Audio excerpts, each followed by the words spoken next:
Gracious Father, as we assemble, face to face or virtually and in spirit, as the surgeons of the Southern Tagalog chapter, we bow our heads in reverence. We seek your guidance as we navigate the intricate pathways of healing.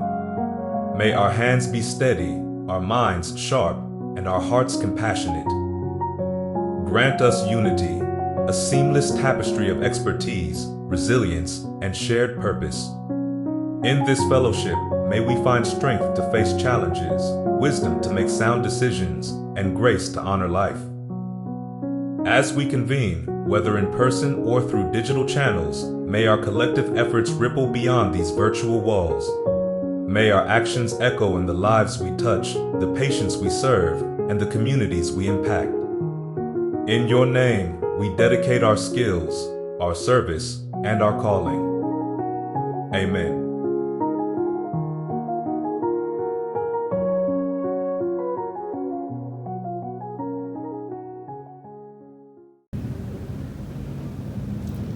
Magandang araw po sa ating lahat. Nais ko po kayong anyayahan sa ating programa ngayong araw na ito na hatid sa inyo ng Philippine Society of General Surgeons na pinamagatang Ekspertong Panayam, Ugnayan, Talakayan. Ito ay isang lay forum series or series of lecture tungkol sa mga common diseases na kailangan ng surgery or operasyon. At ngayong araw na ito, kami po sa Southern Tagalog Chapter ang naatasan na magbigay ng lecture tungkol sa gallstones or bato sa abdo. Upang simulan ang ating programa at magbigay ng kanyang opening remarks, narito ang kasalukuyang presidente ng Philippine Society of General Surgeons, Dr. Leonardo Ona III. Magandang araw sa inyong lahat. Bilang paggunita sa 25th anniversary ng Philippine Society of General Surgeons, ihahandog namin sa inyo itong series ng lay fora para sa ating mga mamamayan. Ngayong araw na to, ang tatalakayin natin ay gallbladder stones at alam natin marami sa ating mga kababayan ang merong sakit na ito. Ano ba ang meron dito? At ano ba ang dapat nating mabantayan at ano ba pwede natin gawin? Ngayong araw na to, sa pamamagitan ng Southern Tagalog Chapter na sila ang nag-produce ay matutunghayan natin ang isang eksperto na pwede magbigay ng kaalaman tungkol dito, kung anong pwedeng gawin at kung anong pwedeng maiwasan. So, inaasahan namin kayo na magtanong also para maliwanagan ang inyong mga agam-agam. Muli, nais namin magbigay sa inyo ng magandang araw. Mabuhay kay lahat, mabuhay ang PSGS.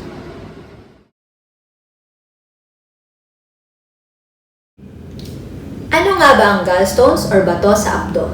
Samahan niyo kami panoorin ang video na inihanda ng Philippine Society of General Surgeons Southern Tagalog Chapter tungkol dito. Dito natin matututunan kung ano-ano nga ba ang mga sintomas at senyales ng isang taong posibleng may gallstones. Ano mga test na kailangan gawin, anong klaseng operasyon, kailangan nga ba ng operasyon para gamutin ito? Anong posibleng mangyari pag hindi nagpa-opera? Or may mga komplikasyon ba pagkatapos ng operasyon? Lahat yan ay tatalakayin natin sa video na ito.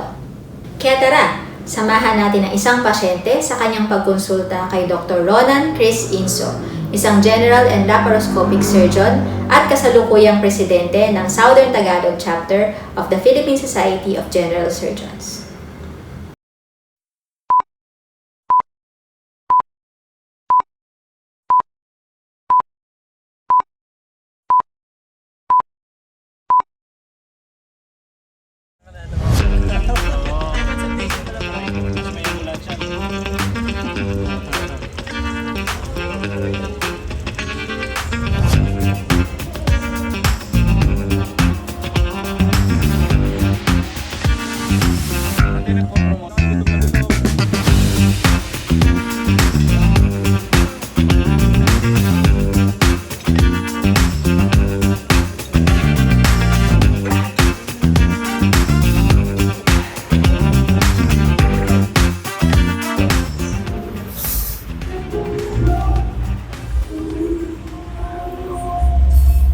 Pare, napasobra yata yung kain ko. Parang humihilab ang tiyan ko. Ala, Baka bato sa apdo yan. Bato sa apdo? Ano yun?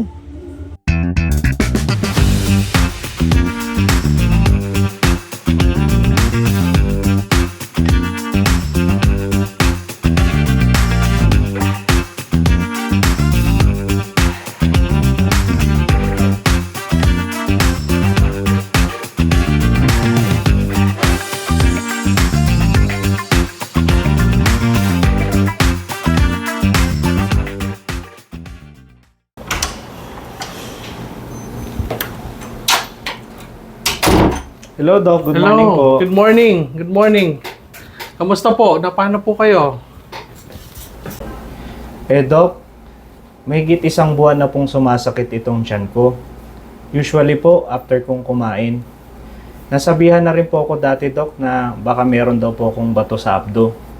Ano po ba yung abdo, Doc? At para saan po yun? Sa loob kasi ng tiyan natin, nandyan ang liver or ang atay, ang gallbladder or abdo, ang pancreas o lapay, ang sikmura or stomach, at bituka or intestine, at iba pang organs. Ang liver natin, gumagawa ito ng bile. Ito yung parang sa papaitan, yung greenish na fluid. Meron din tayo nun. Ginagawa yun ng atay natin at bumababa yun sa dalawang tubo. Ang left at right hepatic duct, at nagiging isang tubo siya. Nagiging common hepatic duct. Ang gallbladder natin ay nandito sa may ilalim ng atay natin. Ang pinaka-purpose ng gallbladder natin is storage ng bile. Kaya kapag kumain po tayo at nagkaalaman ang ating stomach or sikmura, ang gallbladder natin ay nagko-contract at pinipiga niya papuntang common bile duct ang bile, at eventually ito ay pumapasok sa intestines or bituka kasama ng pancreatic fluid at humahalo ito sa pagkain natin para makatulong sila mag-digest ng food, lalo na sa matataba or mga oily na pagkain. So paano po kaya nabubuo ang gallbladder stones? And ano po ang mga sintomas nito, Doc? Ang gallbladder stones po ay may mixture po ng maraming components tulad ng cholesterol, bilirubin, pigments, calcium salts, etc. Usually kapag maraming cholesterol or bilirubin or imbalances po sa mga components na ito, kaya namumuo ang mga bato sa gallbladder.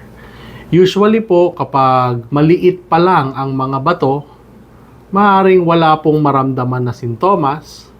Pero kung yung bato ay nagbabara-bara na sa cystic duct or sa daanan ng bile mula sa gallbladder papuntang common hepatic duct, ang mga common na sintomas po nito ay ang pagsakit ng tiyan dito sa bandang taas, minsan umaabot sa bandang likod. Pwede rin po kasing early signs or symptoms ay ang madalas na pagdighay or parang may kabag ang tiyan or pagsusuka. Kaya pala parang ganyan po yung nararamdaman ko, Doc. Ano naman po ba ang mga pwedeng mangyari or complication po ng gallbladder stones? Isa sa mga nakakatakot na complication ng gallbladder stones ay ang pagbara niya sa may cystic duct. Pag nagbara kasi ang bato doon, maaaring lumobo ng husto ang gallbladder at maging nana na maaaring eventually mabubutas din ang gallbladder at maaaring magkalat ng nana sa loob ng tiyan. Pwede rin po ito bumara sa pancreatic duct at magdulot ng pamamaga ng lapay or pancreatitis.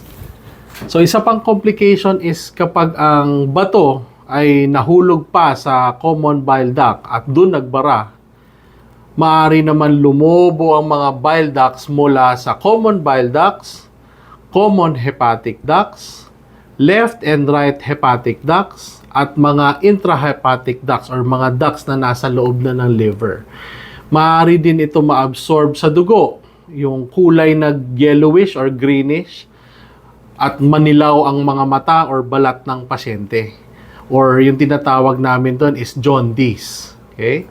Ang naipong bile sa loob ng bile ducts ay maaaring maging nana, at ang laso ng nana ay maaaring umakyat at ma-absorb sa dugo at maging ascending cholangitis at sepsis. At eventually, ito ay nakamamatay.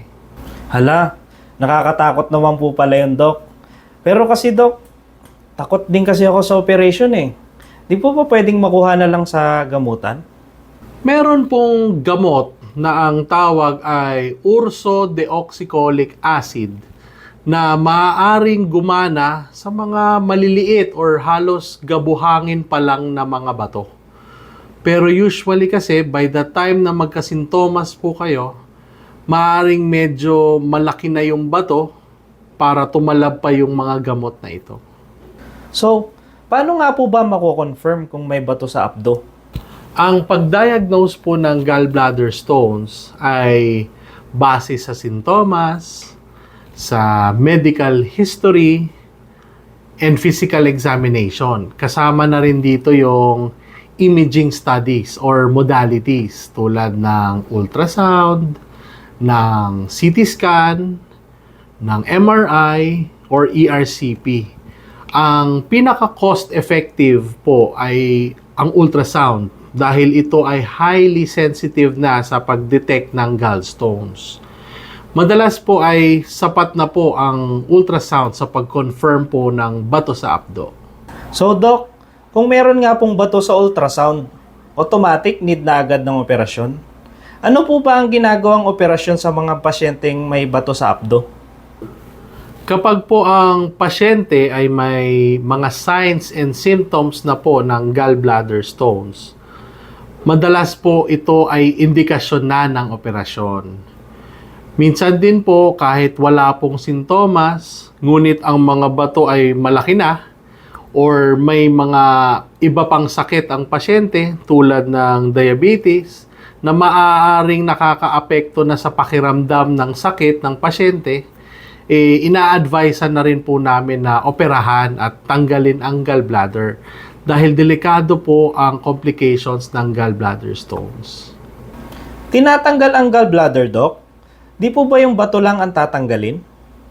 Ang surgical management po sa pasyenteng may gallbladder stones at may sintomas ay cholecystectomy or ang pagtanggal ng gallbladder.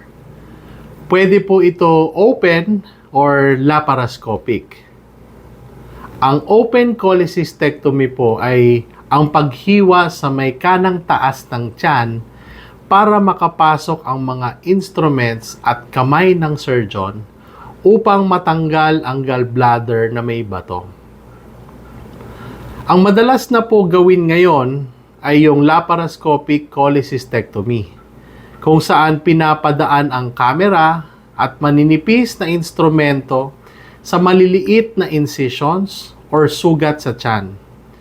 Usually po 4, minsan 3, ang butas na ginagawa ng isang surgeon sa tiyan ninyo. Isa sa may pusod para makapasok ang kamera at 2 hanggang 3 sa may taas hanggang sa bandang kanang gilid ng tiyan para makapasok naman ang maninipis na laparoscopic instruments or gadgets para ma-dissect ang tissues sa palibot ng gallbladder upang safely matanggal ang gallbladder. Kaya po, tinatanggal ang gallbladder dahil ito mismo ang may problema dahil ito ang bumubuo ng mga bato. So ano po ba ang mas maganda, Doc? Open or laparoscopic? Ang standard na po kasi talaga ngayon ay laparoscopic cholecystectomy. As compared po kasi sa open na may mas mahabang sugat sa kanang taas ng tiyan, dahil sa maliliit lang ang mga sugat ng laparoscopic cholecystectomy, maraming pasyente po ang nakakaramdam ng lesser ang sakit or ang pain. Mas maaga din po sila nakakauwi from the hospital at mas maaga rin sila nakakabalik sa trabaho. Although may limitation pa rin po, minsan po kasi sa sobrang maga ng gallbladder at minsan komplikado na po ang itsura sa loob ng tiyan dahil sa complications ng gallbladder stones tulad ng empyema of the gallbladder o ang pagkakaroon ng nana sa loob at maaari din sa paikot sa gallbladder or minsan may mga bituka pa na nakadikit sa gallbladder. Kaya po minsan kung hindi po ito kakayanin ng maliliit or maninipis na instrumento ng laparoscopic, minsan baka mas kaya po ito ng open cholecystectomy. Kaya po mas magandang timing po talaga ang operasyon na laparoscopic is habang hindi po ito masakit or hindi pa ganon kasakit dahil maaring hindi pa po ganon kamaga ang gallbladder at magiging less complicated po ang procedure na gagawin. Nako Dok, mukhang masakit yan ah. Tulog po ba ako niyan? May anesthesia po ba yan, Dok? Yes po. Sa laparoscopic cholecystectomy, pinapatulog po ang pasyente ng anesthesiologist para hindi po maramdaman ang operasyon. Sa open cholecystectomy naman po, ay maaari rin pong tulog ang pasyente or may spinal anesthesia para maging manhid ang parte ng tiyan na ooperahan. Dok, kung sakali man pong mahulog yung bato sa common bile duct, ano po ang ginagawa doon? Kapag nahulog po sa common bile duct ang bato, maaari pong kailanganin gawin ang ERCP or endoscopic retrograde cholangiopancreatography. Ito po ay ang pagpasok ng endoscope mula sa bibig, papasok sa esophagus, sa stomach, at sa unang bahagi ng small intestine upang subukang sungkitin mula doon ang mga bato na nahulog sa common bile duct. At kapag successful, maaari na rin po ito sundan agad ng laparoscopic cholecystectomy. Kung sakaling hindi po ito makuha sa ERCP, baka kailanganin po gawin either open or laparoscopic common bile duct exploration, kung saan gumagawa ng butas sa common bile duct ang surgeon upang doon subukan sungkitin ang mga batong nahulog. Maaari din po mag-iwan ng tubo mula doon palabas sa skin para makadrain po ang baradong bile sa common bile duct pansamantala. Mukha po palang komplikado na talaga, Dok, pag hindi naagapan. If tatanggalin po yung gallbladder, ano po ang mangyayari kapag wala ng gallbladder ang isang pasyente? Kahit po wala ng gallbladder ang pasyente, meron pa rin naman pong bile na dumadaloy mula sa liver papuntang intestine. Wala lang pong storage ng bile, kaya pwede pa rin naman pong mamuhay ng halos normal ang isang taong walang gallbladder. Dok, after ng operation, ano po ang mga kailangan kong bantayan? At ano po, Dok, ang mga komplikasyon na pwedeng mangyari? And mga ilang araw kaya, Dok, bago makauwi ang pasyente? Right after the surgery po, binabantayan po natin ang pagdurugo either sa loob or sa mismong sugat. Binabantayan din po natin ang kirot na nararamdaman ng pasyente at eventually unti-unting pakakainin ang pasyente kapag ito ay gising na. At dahil may sugat ang pasyente, binabantayan din po ang mga sugat kung ito ay mag-i-infect or magnanana at kung kailangan imbestigahan ang source ng nana. Dahil maaari itong magmula sa sugat or maaari itong senyales na baka may problema sa loob or baka may nagli-leak na bile dahil na rin sa complication na din ng kondisyon ng gallbladder nung time na naoperahan ang pasyente. Usually naman po, nakakauwi na ang pasyente ng mga 1 or 2 days after ng operation kung wala naman pong naging complications at kung kaya na ng pasyente. Depende rin po ito sa lala ng kondisyon ng gallbladder nung time na naoperahan, dahil baka kailangan pa pong mabigyan ng mga gamot sa swero or baka kailanganin po ng ICU admission kung kinakailangan. Tama ho kayo, Doc. Baka nga kailangan mapagawa ng kailangan na operasyon bago pa ito lumala at magkaroon ng mas maraming komplikasyon. Sige po, balik po agad kayo once may results na po yung ultrasound ninyo para ma-schedule na rin natin as soon as possible if ever. Any other questions or concerns po? Wala na po, Doc. Nasagot nyo na po lahat ng questions ko at ang dami ko pong natutunan. Okay. Maraming salamat po, Doc. Sige po, ingat po kayo. Huwag hayaang lumala ang mga sintomas. Kumonsulta agad sa isang surgeon upang maagapan at maiwasan ang komplikasyon ng gallbladder stones. At dito na po nagtatapos ang aming lay video. Maraming salamat po. Marami pong salamat sa lahat ng nanood at nakinig sa ating video lecture. Sana po ay marami kayong natutunan at naliwanagan po kayo tungkol sa isa sa pinaka-common na sakit na ang tawag ay gallstones or bato sa abdo. Kung meron po kayong mga karagdagang tanong, ay maaari po kayo mag-iwan ng comments sa video na ito at susubukan po naming ma-replyan lahat ng ito.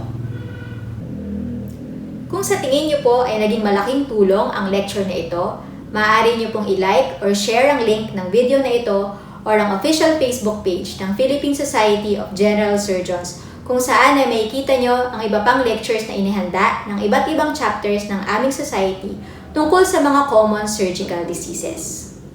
Para magbigay ng kanyang closing remarks, narito po ang Vice President ng PSGS Southern Tagalog Chapter, Dr. Mark Louie Lanting. Maraming salamat, Dr. Krista. Sa pagkakataong ito ay nais kong pasalamatan ang ating mga tagapakinig. Ang bato sa abdo ay tunay namang isa sa mga kaso na madalas nating makita. At ang operasyon para dito, na tinatawag ng cholecystectomy, ay isa sa pinakamadalas na operasyon na ginagawa, hindi lamang sa ating bansa, kundi sa buong mundo.